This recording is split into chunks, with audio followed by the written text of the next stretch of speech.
आइए जानते हैं कि स्ट्रक्चर यूरेथ्रा क्या है और स्ट्रक्चर यूरेथ्रा का इलाज क्यों ज़रूरी है। यूरेथ्रा मतलब जो एक पेशाब की नली जिससे पेशाब जो है पेशाब की थैली से बाहर की तरफ जाता है उसको हम यूरेथ्रा कहते हैं। मेल्स के अंदर आदमियों के अंदर इसकी लंबाई ज़्यादा होती है, लेडीज़ के अंदर बहुत छोटा होता है, इसलिए मेल्स के अंदर इसकी जो प्रॉब्लम्स हैं वो ज़्यादा हैं।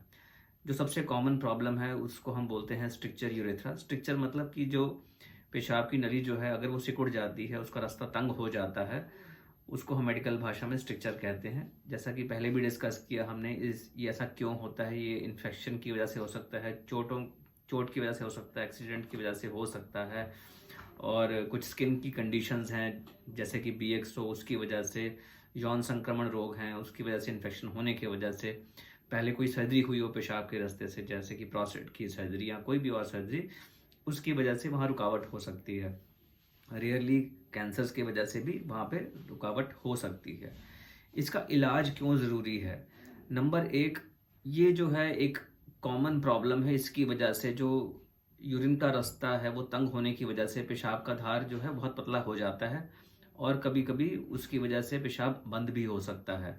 तो इमरजेंसी के अंदर आपको जाना पड़ सकता है, पेशाब सडनली बंद हो जाएगा और आपको उसकी वजह से तकलीफ हो सकती है, और इसके अंदर फिर पाइप डालना पड़ता है जो कि अपने आप में एक चैलेंज रहता है क्योंकि यूरिन का रास्ता नॉर्मल नहीं है। तो कई बार इसमें पेट के अंदर छेद करके पेशाब की थैली के अंदर ट्यूब डालनी पड़ती है, जिसको कि हम मेडिकल भाषा में सुप्राप्यूबिक कैथेटराइजेशन बोलते हैं। नंबर दो, पेशाब में बार बार जलन होना या फिर पेशाब में बार बार इन्फेक्शन होना।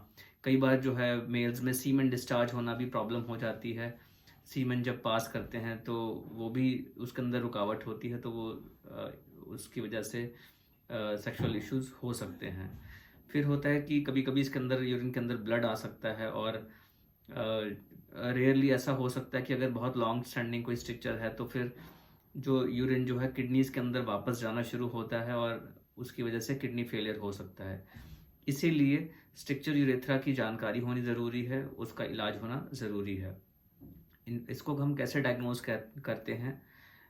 नंबर एक, हिस्ट्री से हमें आइडिया आता है कि यूरिन के रास्ते में रुकावट हो सकती है। इसके अलावा फिजिकल एग्जामिनेशन में BXO के चेंजेस पता चलते हैं जो कि एक स्किन कंडीशन है। टेस्ट के नाम पे यूरोफ्लोमेट्री, अल्ट्रासाउंड और एक एक्सरे, रंगीन एक्सरे जिसको कि हम असेंडिंग यूरेथ्रोग्राम या ASU या रेट्रोग्रेड यूरेथ्रोग्राम RGU कहते हैं। इसके ये कैसे करते हैं, यूरिन के रास्ते से कुछ दवाई दी जाती है और एक्सरे लिया जाता है जिससे कि हमें आइडिया आ जाता है कि पेशाब की नली में कोई रुकावट तो नहीं है। इसका इलाज कैसे किया जाता है? जो बेस्ट ट्रीटमेंट है इस चीज़ का वो है यूरेथ्रोप्लास्टी। यूरेथ्रोप्लास्टी मतलब जो पेशाब की नली सिकुड़ चुकी है उसको हम उसका इलाज करते हैं। दो तरीके होते हैं इलाज करने के। जो उसकी चमड़ी या उसकी जो लाइनिंग जो ख़राब हो चुकी है उसको हम बदल देते हैं किसी दूसरी जगह की चमड़ी से जो कि नॉर्मल है। आमतौर पे गाल के अंदर की जो लाइनिंग है वहाँ से चमड़ी ली जाती है, उसको हम बक्कल म्यूकोजल यूरेथ्रोप्लास्टी कहते हैं। वो सबसे कॉमन तरीका है यूरेथ्रोप्लास्टी का। जो दूसरे जगह से जो चमड़ी ली जा सकती है वो है पिनाइल स्किन लिंग के ऊपर की जो चमड़ी है वहाँ से हम चमड़ी ले सकते हैं। और कभी कभी हम अगर वो चमड़ी सब अवेलेबल नहीं है तो जीभ के नीचे से चमड़ियाँ, कई बार अब जो है नए जो डेवलपमेंट्स हो रहे हैं आर्टिफिशियल चमड़ी जो ग्राफ्ट्स हैं वो भी आने शुरू हो गए हैं। तो उसके द्वारा जो है सक्सेस रेट अच्छा है, और जो है काफ़ी लोगों में 85% लोगों में सक्सेसफुल है ये सर्जरी। 15% लोगों में ये प्रॉब्लम दोबारा आ सकती है लेकिन, और दोबारा उनको सर्जरी की ज़रूरत पड़ सकती है। इसके अलावा जो है दूसरी जो तरीका होता है वो है एनास्टोमोटिक यूरेथ्रोप्लास्टी।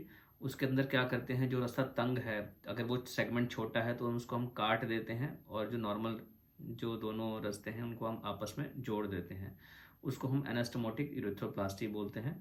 और ये कुछ कंडीशंस में की जाती है, जैसा कि अगर किसी को चोट लगी हो, पहले एक्सीडेंट हुआ हो, उसकी वजह से चोट आई हो और वहाँ रास्ता तंग हो गया, तो उसके अंदर हम एनास्टोमोटिक यूरेथ्रोप्लास्टी करते हैं।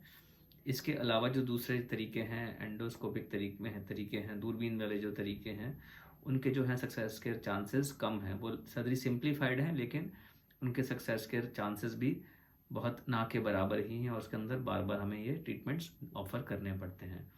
तो अगर आपको कुछ यूरिन की प्रॉब्लम्स हो रही हैं और यूरिन का रास्ता, यूरिन जो है फ्लो कम हो रहा है और स्पेशली यंगस्टर्स में उनको कई बार वो एज्यूम करते हैं कि फ्लो जो है किसी और कारण से कम हो रहा है, पानी कम पिया होगा, या फिर उनको ये कई बार गलत कंसेप्ट होता है कि प्रोस्टेट की प्रॉब्लम होगी। आमतौर पर यंगस्टर्स में प्रोस्टेट की प्रॉब्लम नहीं होती है, यूरिथ्रल स्ट्रक्चर की प्रॉब्लम ज़्यादा होती है, और उनको ये डायग्नोसिस कराना ज़रूरी है ताकि उनको आगे चल के इसकी वजह से परेशानी ना हो, किडनीज पे कोई डैमेज ना हो। सिमिलरली किसी की पहले प्रोस्टेट की सर्जरी हुई है, अगर उनका फ्लो फिर से कम हो रहा है तो चांसेस हैं कि स्ट्रक्चर बना होगा, जो कि हर प्रोस्टेट सर्जरी में 5 से 10% लोगों को हो सकता है। तो उसके अंदर भी स्ट्रक्चर की पॉसिबिलिटी ज़्यादा रहती है, और उनको भी अपना इन्वेस्टिगेट करा के इस चीज़ का ट्रीटमेंट लेना चाहिए। दोस्तों, मैं doctor Aman Gupta, urologist, andrologist and kidney transplant surgeon, Fortis hospital, Vasant Kunj, नई दिल्ली।